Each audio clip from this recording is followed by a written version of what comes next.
Tension चौक की team ने राजा मानिकचंद के किले का सफ़र तय किया। गंगा के तट पर स्थित मानिकपुर शहर की स्थापना के बारे में एक बहुत बड़ा विवाद है। इस जगह को 1638 में स्थापित किया गया है। इस शहर का नाम यहाँ के राजा मानिकचंद के नाम से रखा गया। इस शहर में अभी भी कुछ स्थापत्य अवशेष हैं जो इतिहास को बताते हैं और अपने गौरवशाली अतीत को प्रतिबिंबित करते हैं। आदाब, नमस्कार। आज टेंशन चौक की टीम उत्तर प्रदेश के ज़िला प्रतापगढ़ में मानिकपुर कस्बे में है। ये कस्बा संतों, राजा महाराजाओं के लिए जाना जाता है। हमारे पीछे आप जो किला देख रहे हैं ये राजा मानिकचंद का किला है। आज हम इस किले के इतिहास के बारे में और इसके बारे में जो रहस्य है उसके बारे में जानने की कोशिश करेंगे। आइए आपको हम ले चलते हैं।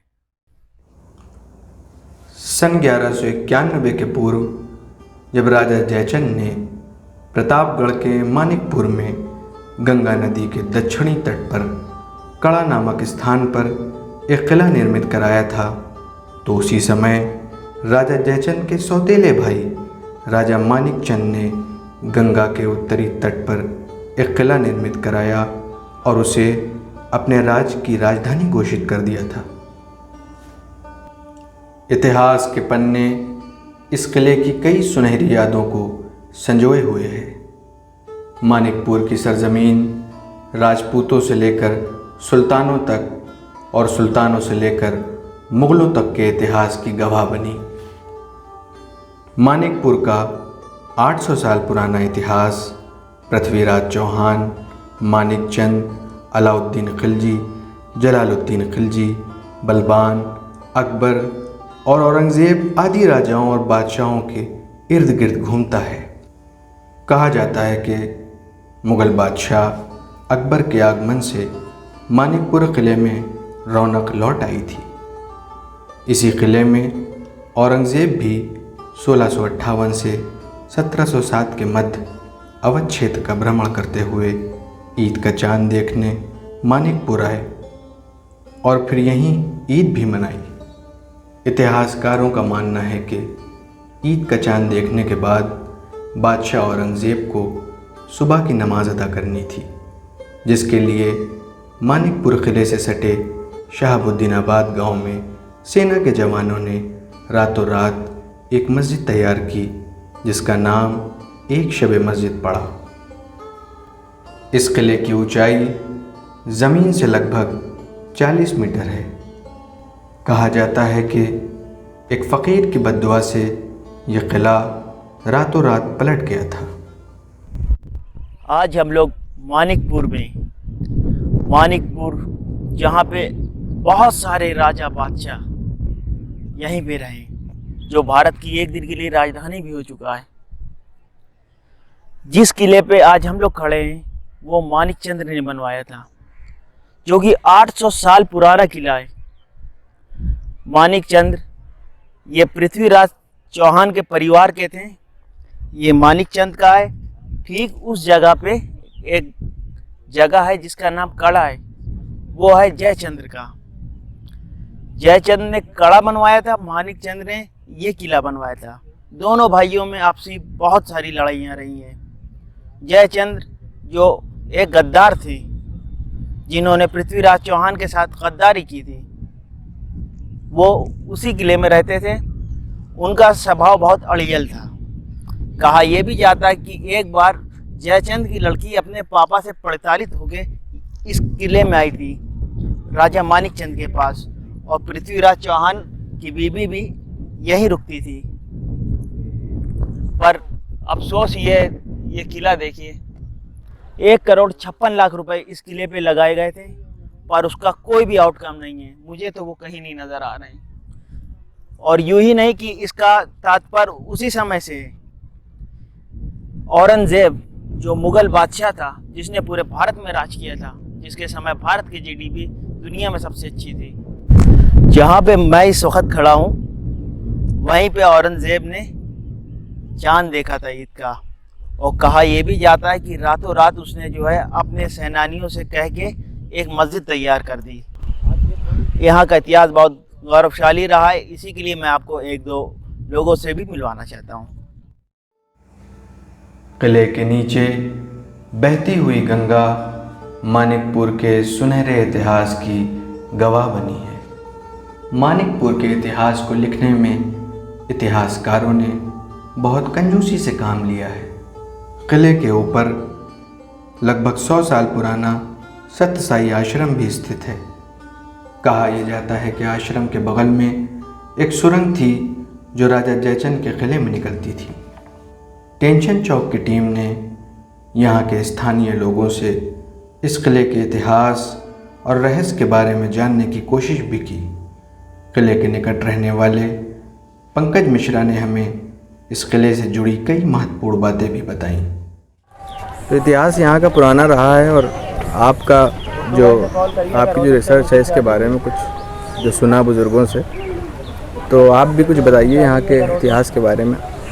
बुजुर्गों ने हमको ये बताया था, हमारे दादा लोगों ने, बाबा लोगों ने, कि ये राजा मानिकचंद का किला है जो पृथ्वीराज चौहान के समय पे राज्य करते थे। इनके एक भाई थे राजा जयचंद, जो यहाँ से 13 किलोमीटर दूर कड़े में उनका किला था। अच्छा। तो ये दोनों लोग, हाँ, अगर ये गंगा के रास्ते जाएं तो गंगा के रास्ते अगर जाएंगे तो आपको 7 से 8 किलोमीटर पड़ेगा। अच्छा। और बाई रोड जाते हैं तो 13 किलोमीटर। अच्छा।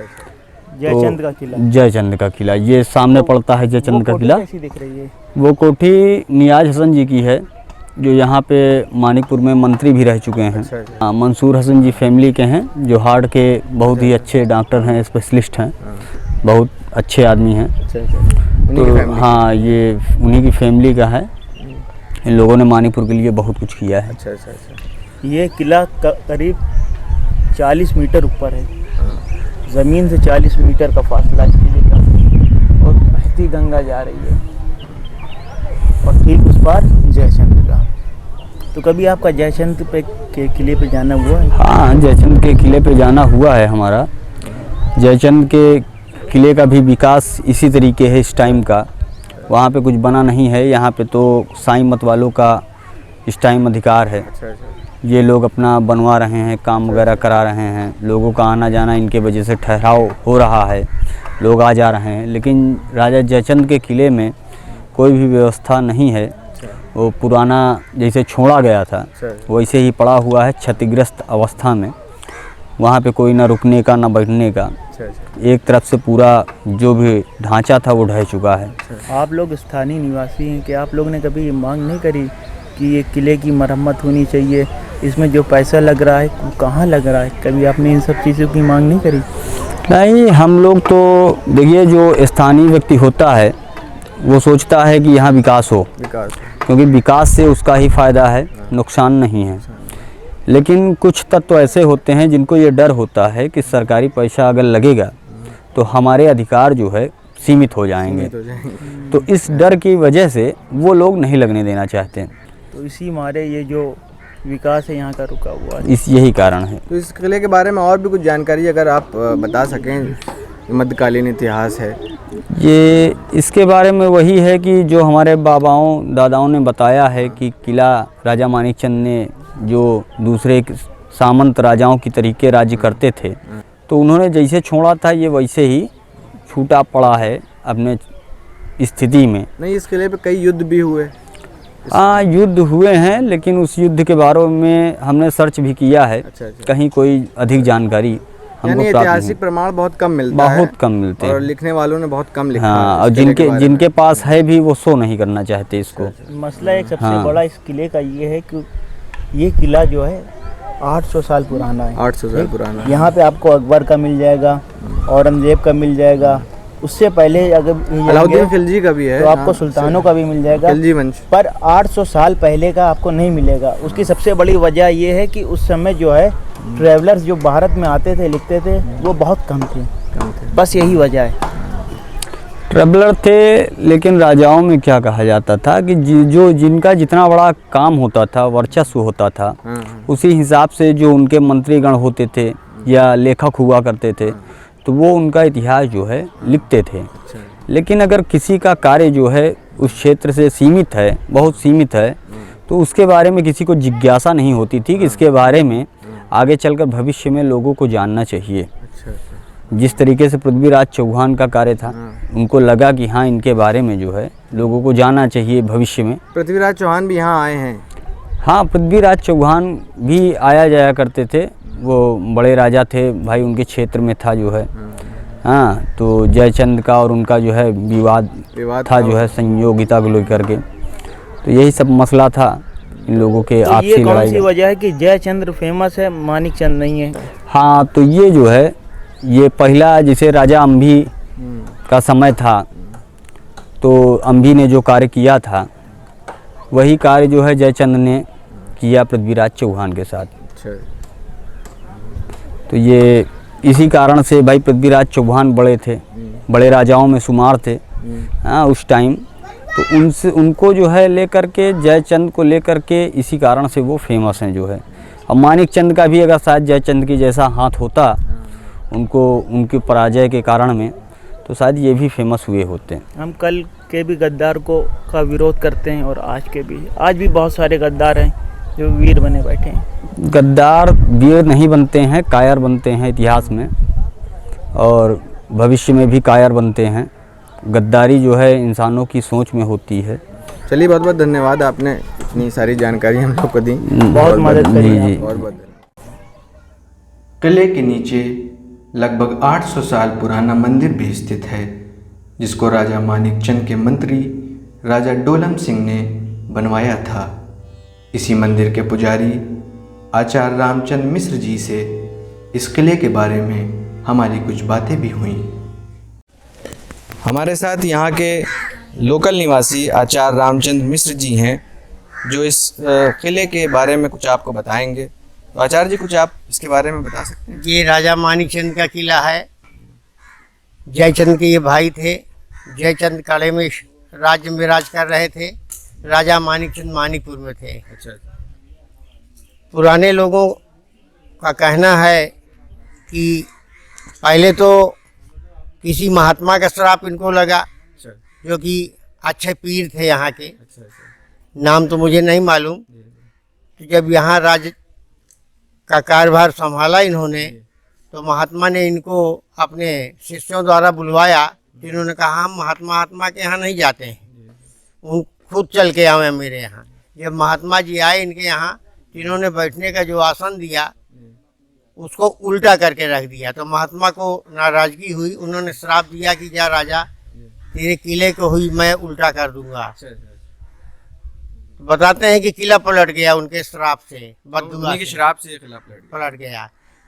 तो ये राजा जयचंद और राजा मानिकचंद में ये लड़ाइयाँ होती रही, ये भी क्या? राजा जयचंद मानिकचंद में तो नहीं हुई। डलमऊ डालब पीठाधीश के राजा डाल थे। 3 भाई और थे उनके, डाल, बाल, बेग, रहमाल। गंगा जी के द्वारा नौका विहार कर रहे थे। इनकी पुत्री चंद्रलेखा थी, उनको अच्छी लगी। उन लोगों ने उसका अपहरण कर लिया, लेकिन राजा ये कमज़ोर थे, उनसे अपनी पुत्री को छोड़ा नहीं सके। तो इन्होंने अपने गुप्तचरों को उनकी क्रियाविधि देखने के लिए भेजा कि कब राजा डाल बाल के यहाँ हम चढ़ाई बोले तो सफलता प्राप्त होगी।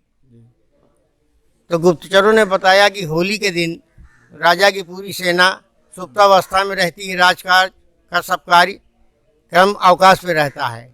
उस दिन इन्होंने चढ़ाई बोल दिया और राजा डाल को मार दिया, बेग, रहमाल, चारों भाइयों को, और अपनी पुत्री को लेकर के चले आए। किला जो है पृथ्वीराज चौहान के पीरियड में ही बना? हाँ हाँ, उसी समय का बना हुआ है। अच्छा। 800 वर्ष पुराना है। 800 वर्ष। हाँ। चलिए, बहुत बहुत धन्यवाद, आपने अपना समय दिया और ये बातें बताई। बहुत बहुत धन्यवाद आपका। मानिकचंद के किले के बाद टेंशन चौक की टीम का सफ़र गंगा के किनारे होता हुआ आगे बढ़ा और अवध के नवाब वाजिद अली शाह के रिश्तेदार राजा तासुक हुसैन के महल पहुंचा। इस महल की हालत बहुत खस्ता हाल है। राजा तासुफ हुसैन के घर के लोगों से हमारी कुछ बातें भी हुई। ये जो है ये हमारे यहाँ कब्रस्तान है, मान लो कि इसके अंदर पुश्तैनी हमारे कब्रस्तान है ये, और ये हमारे ख़ानदान वगैरह में हमारे दादा वगैरह भी इसी ख़ानदान में जो है दफन है। और ये एक मकबरा है जो देहरी के जिन्होंने नींव रखी थी राजा अब्दुल कादिर साहब, तो उनके इस मकबरे के अंदर जो कब्रस्तान है। और ये महल है, इसका असली नाम तो रंगीन महल है, और इसके बगल में एक था और जो संगीन महल था, 40 कमरा का चहल सतून बना हुआ था इससे पहले। तो चहल सतून गिर गया है, जो गंगा किनारे आज भी पूरा इसका मलबा गंगा किनारे पड़ा हुआ है, वो पूरा बर्बाद हो गया है। और ये महल है, अभी परसों 3 दिन पहले एक आंधी आई थी तो इसका आगे का पूरा मकबरा गिर गया है। और इसको राजा तासुफ हुसैन साहब ने इसके पीछे बहुत मेहनत किया है। एक ज़माना था कि इसकी जितनी हमारी ईंटें वगैरह थी, हमारे ख़ानदान डेहरी पे कोई औलादें पैदा नहीं होती थी, और जो पैदा होती थी उनका इंतकाल हो जाता था।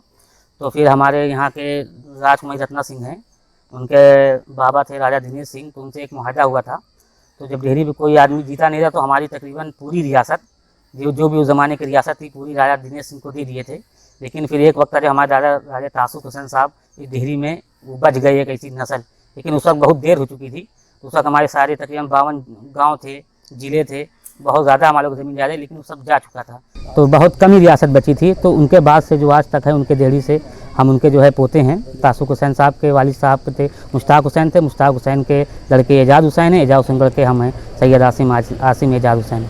चौथी वाजिद हुसैन साहब जो है हमारे जो दादा थे अब्दुल कादिर साहब, तासुफ हुसैन साहब, उनके ये बहनों ही लगते थे रिश्ते में। बहुत अच्छा जो है था पहले, लेकिन जब गरीबी होती है तो लोग अपना अपना इखलाक, अपना रिश्तेदार, ख़ानदान सब भूल जाते हैं कि हम भी कोई थे। लेकिन फिर भी जो है अल्लाह का शुक्र हम लोग इससे भी ठीक हैं, जितना हो सकता है अभी हम लोग हर चीज़ बचाने की कोशिश कर रहे हैं। और जो महल अभी गिर गया है इंशाल्लाह इसमें भी 1.5-2 महीने के बाद जो हो सकेगा इसके लिए मरम्मत भी करेंगे, जहाँ तक हो सकेगा जो करेंगे। और हमारी ख़ानदान की एक शाही मस्जिद थी यहाँ से 1 किलोमीटर दूर, वहाँ पे शाही मस्जिद आज भी है, उसको बारादरी के नाम से उसको कहते हैं, और उसमें पूरा कब्ज़ा हो चुका है। तो हमारे यहाँ से ख़ानदान वाले अंदर यहाँ से एक पूरा सुरंग बनी हुई है वहाँ तक जाने के लिए। तो सुरंग हमारे ज़माने में दादा के ज़माने में मुश्ताक हुसैन ने उसको पूरा बंद करवा दिया था, क्योंकि लोग बताते थे कि जाते थे तो वापस नहीं आते थे। तो पूरा अंदर का उसको नीचे आज भी सुरंग थी, दरवाजे सब थे, उसको सब बंद कर दिया गया है। तो शाही मस्जिद आज भी वहाँ हमारे लोग के ख़ानदान से ही है। उनके राजकुमारी रत्ना सिंह जो है धीरे धीरे करके अगल बगल की ज़मीनें सब बेच रही हैं। आज टेंशन चौक की टीम का सफ़र इस मानिक चंद के क़िले में और इस गंगा के किनारे जो ये क़िला बना है बहुत ही अच्छा रहा। और इससे पहले भी हमने जो वीडियो बनाई है, चाहे वो पट्टी करबला हो या गंगा पे एक स्पेशल वीडियो बनाई है, वो भी गंगा के किनारे थी। तो एक बात ये साफ़ है कि ये गंगा जो है वो हिंदुस्तान की गवाह है, हिंदुस्तान की रियासतों की गवाह है, हिंदुस्तान के संतों की गवाह है। ये गंगा गवाही देगी हिंदुस्तान की। तारिक कमर की नज़्म काशिफ रज़ा नकवी की आवाज़ में आप सुनिए। बहुत बहुत शुक्रिया। खुदा हाफिज़, नमस्कार। अजब फ़ज़ा है, अजब उदासी, अजीब वहशत बरस रही है। अजब है खौफो हिरस हर सू, अजीब दहशत बरस रही है। अजब घुटन है, अजब ताफुम, मैं किस जगह किस दयार में हूँ कि जैसे मख्तल में आ गया हूँ, मैं खातिलों के हिसार में हूँ। फटी फटी सी ये सुर्ख आँखें सुनहरे ख्वाबों को रो रही हैं। गुनाह कैसे हुए हैं सरजद, ये किन अज़ाबों को रो रही हैं। अजब तरह के ये इम्तिहान हैं, गमो आलम ये एक जहां है। लहू से तहरीर दास्तां है, जराहतों के जवान सीने फिगार क्यों हैं। ये बच्चे बूढ़े शिकार क्यों हैं, जवान लाशों पे बैन करती हुई ये माएँ। घुटी घुटी सी ये सिसकियाँ और सितम के मारों की ये सदाएं लहू का सदका उतारती हैं। फलक की जानिब नज़र उठाए न जाने किसको पुकारती हैं। ये बेघड़ी है नसीब किसका, ये कौन खैमों में रो रहा है। मिजाज बदला है आसमाने कि जो न होना था हो रहा है। सवाल करती है आदमियत ये इंतहा पर जुनून क्यों है, कि आस्तीनों पे कातिलों की ये बेगुनाहों का खून क्यों है। खामोश हैं अब लहू को पानी बनाने वाले, हकीकतों को भी एक कहानी बताने वाले, सदाकतों को छुपाने वाले। उन्हें बताओ ये रौनक नहीं रहेगी, ये ताज सर पर नहीं रहेंगे, ये जाहो हशमत नहीं रहेगी, सहर के इम्कान हो रहे हैं। ये शब, ये जुल्मत नहीं रहेगी, सहर के इम्कान हो रहे हैं, सहर के इम्कान।